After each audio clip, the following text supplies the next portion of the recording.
Learn the most advanced recruiting techniques. Land the most desirable talent. Launch your company towards massive success. This is the Higher Power Radio Show with Rick Girard. As entrepreneurs, we are constantly striving to get in front of challenges we have.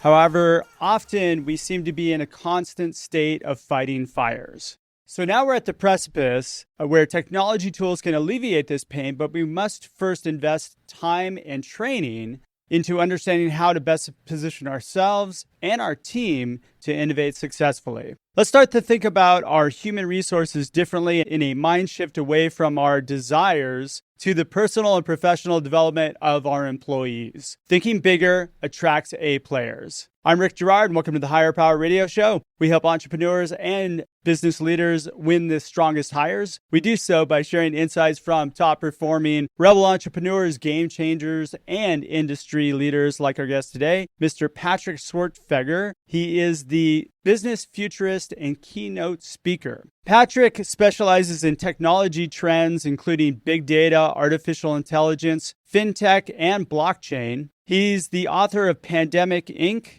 8 Forces Driving Business Failure, or Fortune in the Post-COVID-19 Economy, as well as 5 other books, and has lectured at numerous academic institutions, including Purdue and Stanford Universities.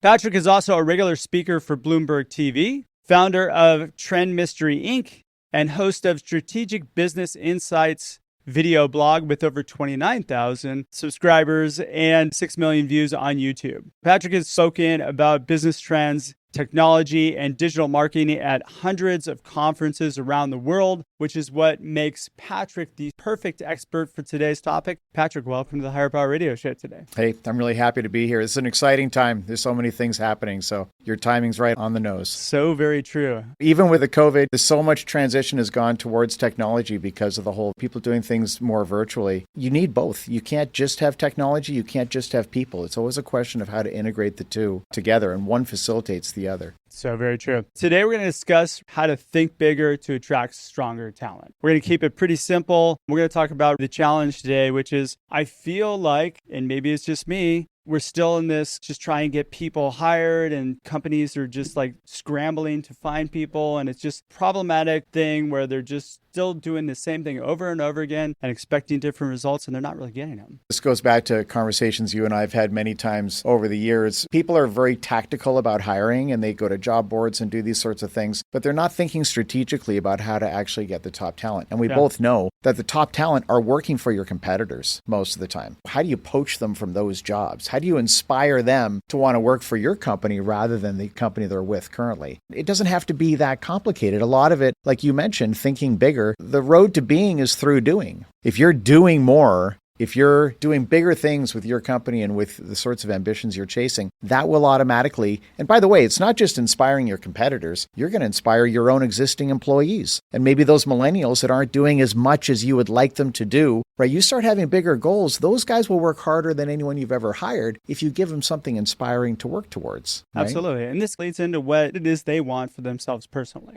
You just hit the nail on the head because they're young. That's what it is. Young people want to do cool things. People say that millennials are lazy or apathetic or entitled or they want to change the world. We all wanted to do that when we were younger, right? Now you and I are a little bit older, right? And there's some people... Now that I'm a modern elder. Exactly. Right? But there's some people who are older than we are. It's that stage in life, honestly, across a population where people get into their rhythm, and they get very good at what they do, but they stop thinking as innovatively. But that's the genius of these young people. And getting those young people in, they got to feel like what you're doing in your company is cool and changing the world and a step ahead of the competition. If you can provide that and you're doing it just to grow your own business, you're going to end up attracting people at the same time. Doing it for your own reasons where you want to become wealthy, so you want to have this exit and not really tying it to any sort of purpose or cause or anything that's really, again, I've talked to people all the time. I just want to do something that's helping humanity. I want to do something that's bettering the world, something that's actually going to make a difference. Yeah. I feel like you can have both. You want to get rich? I don't have a problem with that. You change the world. Elon Musk is rich. He's changing the world. And he's got his haters out there. But I got to tell you, for me, that guy's like a personal hero to me because he's doing bigger things. He's thinking bigger. And what's happening? Everybody, the lower age brackets who are engineers, data scientists, anything like that, they want to work. They want SpaceX. They want Tesla on their resume. That's showing that they've been a part of something revolutionary. It's going to make the rest of their career better. Any company can do that. They just have to take the impetus and set some bigger goals.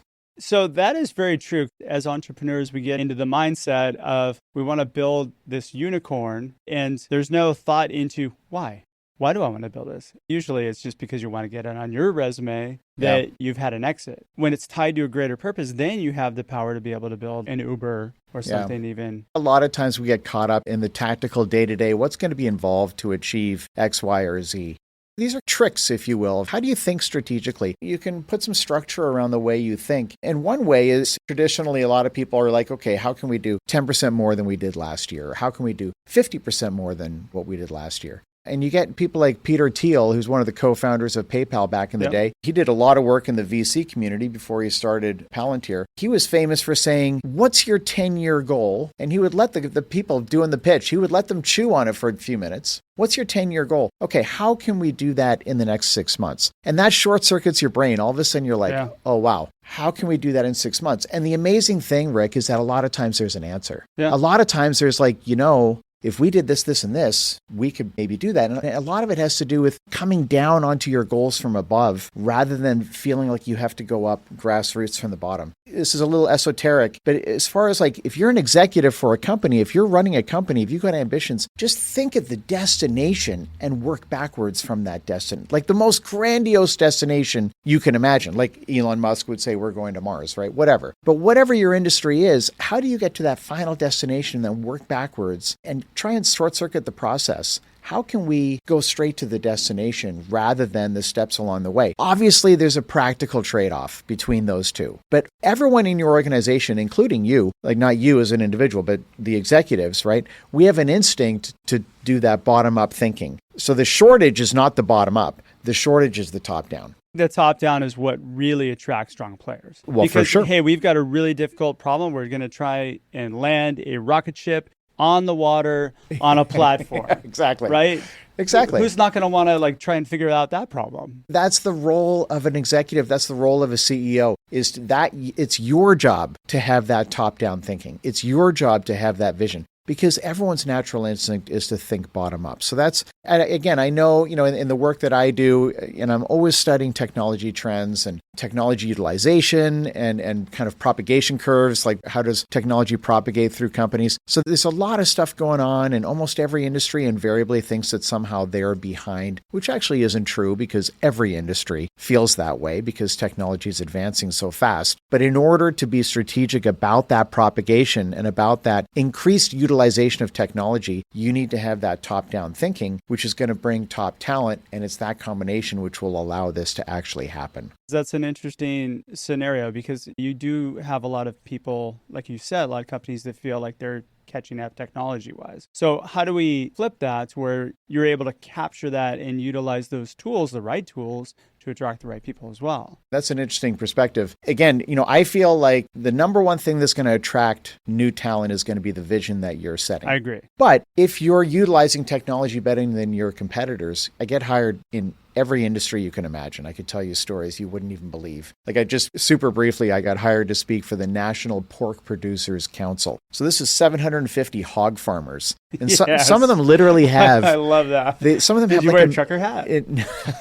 You would be amazed at these people. Like they're using HEPA filters. They got these pigs wearing sensors in their ear that are attached to a 3G network. If one of those pigs gets a fever, they can isolate that pig in a half an hour, right? Okay. If we could do that in the human race, this whole pandemic wouldn't have been an issue and they've got sensors in 1 million pigs and they can isolate the ones that are sick in a half an hour. It's unbelievable. So But there again, I'm standing in front of this audience of 750 people, almost all men in rural America who have built these businesses. And the ones who are working for the companies that are not utilizing the technology, where do they want to work? They want to work for the ones that are, because that's the cool thing. And that's the future. And that's where it's going to be. So all the young people gravitate to the ones who are utilizing the technology the best. So, and that dovetails into your question. Yeah. And I see that in tech all the time. Engineers always want to work on the latest, coolest technology. Exactly. Right? But here's the incredible thing. So I do a lot of work as well with ERP companies, enterprise resource planning, people like Oracle and SAP. Epicor is another great one. They tell me the same thing. They all say the same thing, which is that they're building these unbelievable technology platforms, and their average customer is using between 5 and 10% of the capabilities.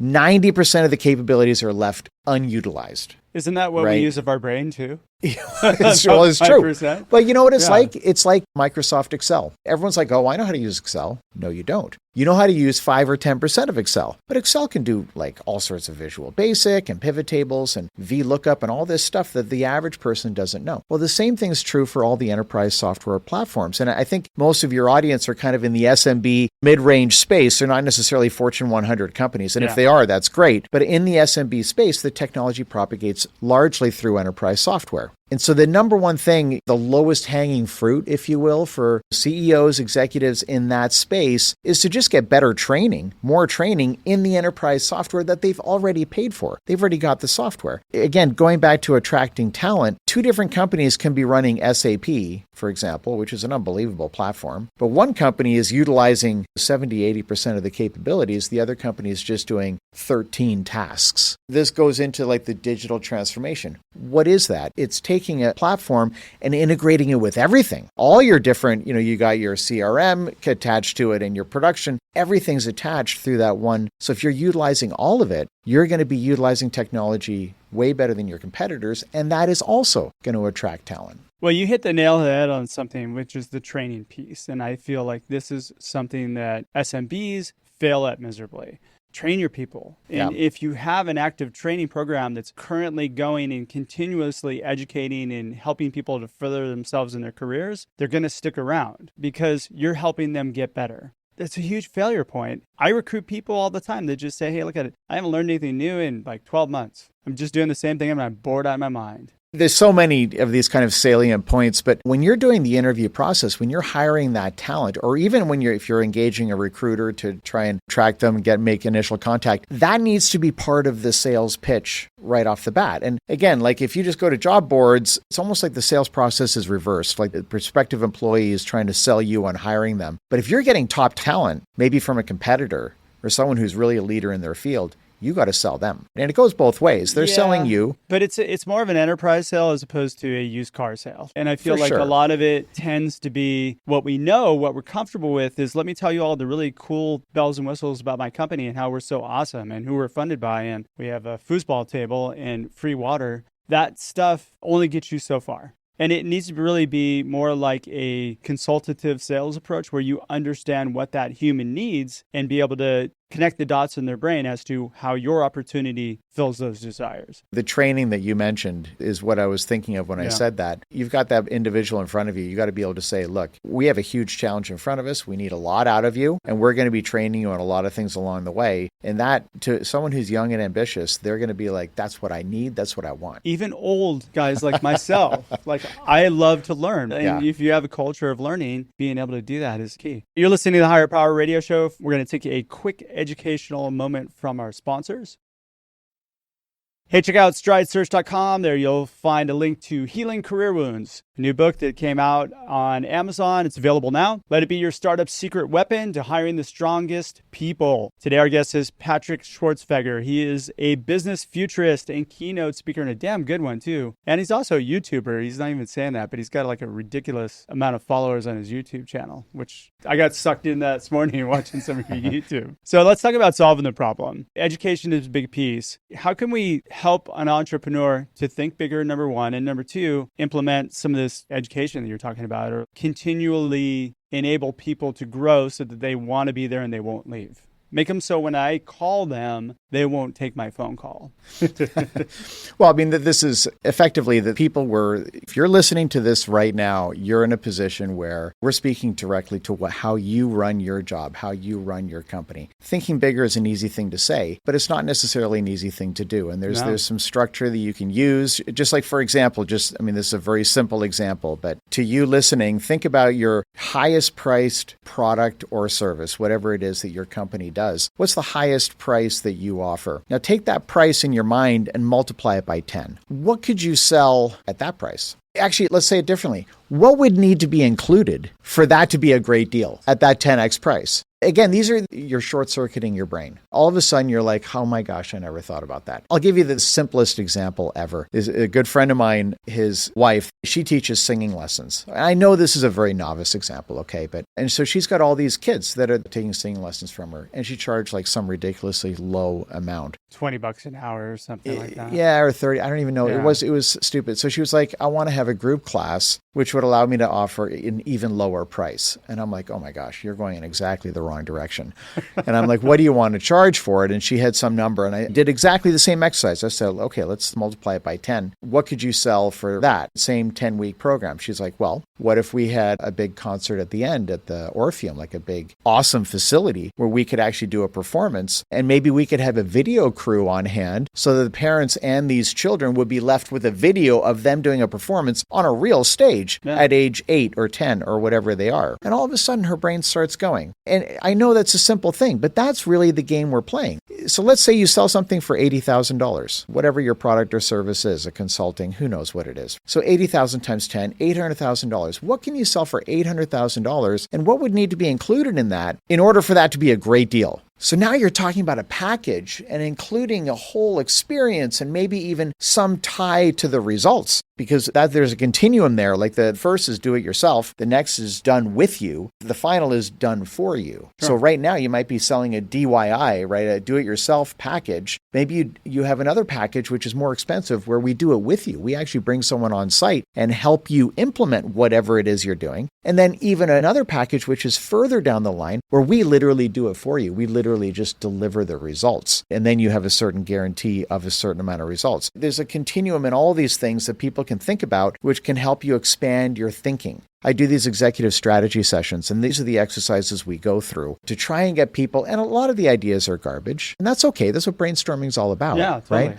But inevitably... And sometimes those ones that you think are garbage ideas are actually phenomenal ideas. They turn out to be really good later on down the road. This is what ends up happening. So all of a sudden you end up with one or two winners. There's this whole idea of disruptive innovation. There's two models that I always come back to. The first is that disruptive innovation tends to come from adjacent markets. So these are markets that are not your market, but they're related. They're similar. They're on the peripheral. They're on the periphery. And there's a great exercise you can do to figure them out. You can do this in 20 minutes. So you think about your biggest customers. Who else do they sell to? Those are adjacent markets. Then you can go down the supply chain. Who are your biggest customers? Who else do they buy from? Those are adjacent markets. So in 20 minutes, you can have a list of 30. And then you just go down the list and you ask yourself one question. What are they doing poorly? A lot of them, they're doing great. They're doing fantastic. There's no problem. But in these sessions, within an hour, there's always two or three. For example, Tesla was using Panasonic to manufacture their batteries in their Gigafactory in Sparks, Nevada, outside of Reno. And now they didn't renew the contract. They're doing it themselves. Why? Because they thought they could do a better job themselves. That was an adjacent market. They brought it in-house. So you look at your adjacent markets and think, can we bring that revenue? These are new revenue opportunities. It's indirect to our goal here, which is attracting great talent. I understand that. It's a midway point that can allow you to expand your thinking, which inevitably translates into a more inspiring business experience. No, but you hit the nail on the head. It is indirect to it, but your adjacent competitors, those are usually the ones that might be in a sideline industry. They're not direct competitors, which are the best places to recruit from, too. Well, you're absolutely right. Every company has A players in it. You naturally have A, B, and C players in a company. So if you can find those people who are competitor adjacent, they often want to go into a different industry too. I've been working in automotive for 20 years. I'd love to go work on something else. I would love to work on rocket ships. And those people in SpaceX is so crazy. I remember the first time that they sent a rocket up and landed the booster on a platform that was basically right beside the one it took off from like 11 minutes earlier. I don't know if you know this. The average age of a SpaceX employee is 27. 27. They're millennials, right? These kids. I got underwear older. They're young.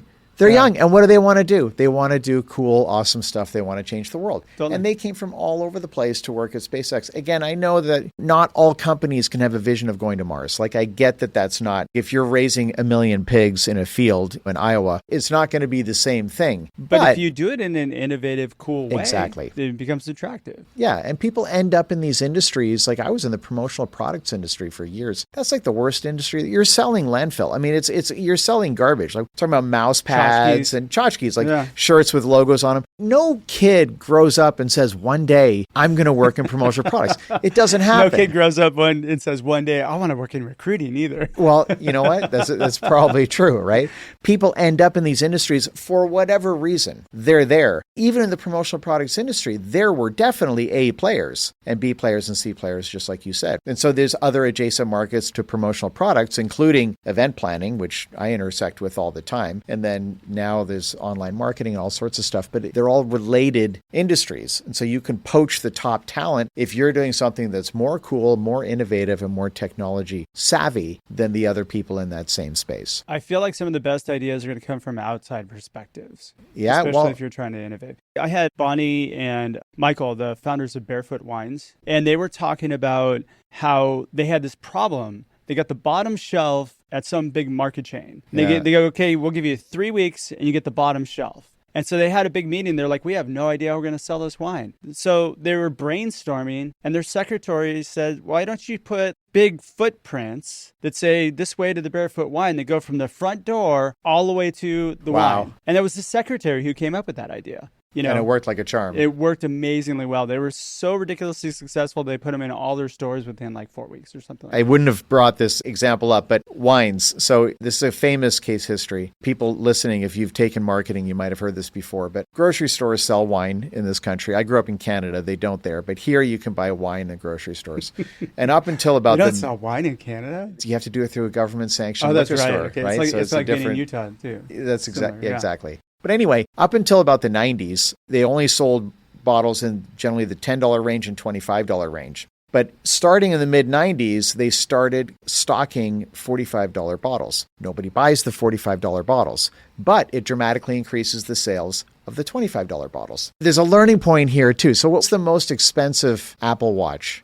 It's $114,995. And it's got just the most absurd, crazy stuff on it that you could imagine. Nobody buys that watch, very few. But it increases the sales of the ones that are whatever, 50 grand, okay? And this can be said for any, like, remember before we were talking about coming up with a 10X product? The bottom line is you don't necessarily have to sell that 10X option, but having it available increases your credibility in the marketplace because people are like, oh my gosh, they're doing this. So there was I was coming back from like Frankfurt, Germany or something. And there was a guy sitting beside me in the plane, and he was one of 3 owners of this company that made these really high-end microscopes. And he was coming from Germany because that's where a company had bought the microscope. Anyway, so I said to him, it's exactly what we were talking about. I said, what's your most expensive microscope? And it's $110,000. I'm like, all right, what kind of microscope could you sell for $1 million?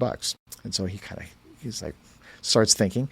And I'm like, do you know, like, what would have to be included? Like, do you know all the things you would love to include in a microscope if you could build the most insane microscope possible? He's like, yeah, I know what that would be. It has to give you foot rubs while you're actually looking through the microscope. Well, there's all this crazy tech that they can, and they don't do it because they never thought about it. I'm like, look, you don't have to actually build the microscope. Allocate some money and build the schematic for it and get like a rendering and get all kinds of stuff and then put that on your homepage as your premium option that's available because it'll raise your credibility in the space. Anyway, that guy, it was maybe a year and a half later, or maybe it was almost 2 years later, he sends me an email and he's like, we sold a microscope for $1 million. He did exactly that, and someone bought it, and it was the laboratory, the nuclear, it's up in the Bay Area. Yeah, I know what you're talking about. Whatever it is. It doesn't matter. Lawrence Livermore Labs. Yeah. So anyway, it's unbelievable how this thinking can change. So all of a sudden, you're going from a $100,000 microscope producer to a producer that has $1 million microscope. People are like, what is in the $1 million microscope? It makes you badass, right? Straight up. That's what it is. You can see atoms. you can see nuclear fusion as it's happening. Yeah, right. But I mean, any company can play these games. It seems like a game, but the truth is it has real world implications. Well, we're getting pretty close on time. Patrick, what would be 2 or 3 key takeaways you can give the audience that can plug into their business today? It's what we've been talking about the whole time. Thinking bigger. I know it sounds cliche. By the way, this is the story of my life. You can see it Mine all too. around you. Yeah, it's true. Yeah. I mean, you got to think a lot bigger. So look for structures. There's books you can read about this. The Innovator's Dilemma is a great one. They talk about disruptive innovation comes from the least profitable market segment first. There's so many of these models that you can use to try and short circuit your brain and get yourself to think bigger and then embody that. The road to being is through doing. You got to live that reality in your company, and you're going to find that the people you already have are going to be more inspired. And there's going to be people outside your company that are going to get inspired by what you're doing. And you're going to end up attracting better talent along the way. I would imagine when he had that conversation with his staff that, hey, look, I know we're selling a $100,000 microscope, but we're going to go to $1 million microscope. I think that everybody probably get pretty excited. Yeah, I think so. And then guess what? That retains talent. Patrick, thanks so much for your time and investment today, and I want to welcome you to the Higher Power Radio community. Now, what would be the best way in which members of the audience can find you, your YouTube channel, reach you, all that good stuff? Presumably your listing has my last name. My last name's a doozy. So if you can actually spell it right, my first name, my last name, you're going to find me. My website is patrickschwerdtfeger.com. But if you search for that, there's a lot of stuff out there. I'm not hard to find. If you can spell it right. We'll have all the links in the show notes. Thanks so much for tuning in to this week's episode of Higher Power. Quick thanks to our team, Brian Colburn, Andrea Bellin, and Ayla Gerard. If you're listening to the podcast, please subscribe, review, and share. After all, this show is for you, and we are listening. We really appreciate your feedback. Feel free to drop that to me at rick@stridesearch.com. You can say nice things or not so nice things. I don't get offended. You can join the Higher Power Radio community at Higher, H-I-R-E, Power, P-O-W-E-R, Radio, R-A-D-I-O.com. Guess what? Tune in next Tuesday. We have a great show for you. Lorna Bernstein, who is the founder and CEO of Groker. I'm your host, Rick Gerard, and you have been listening to the Higher Power Radio Show. Aloha. Thank you for listening to Higher Power Radio. Catch our LinkedIn Live show every Tuesday at noon or download the podcast on iHeartRadio, iTunes, YouTube, or your favorite podcast platform. We appreciate you joining us on Higher Power Radio with your guide to recruitment success, Rick Gerard.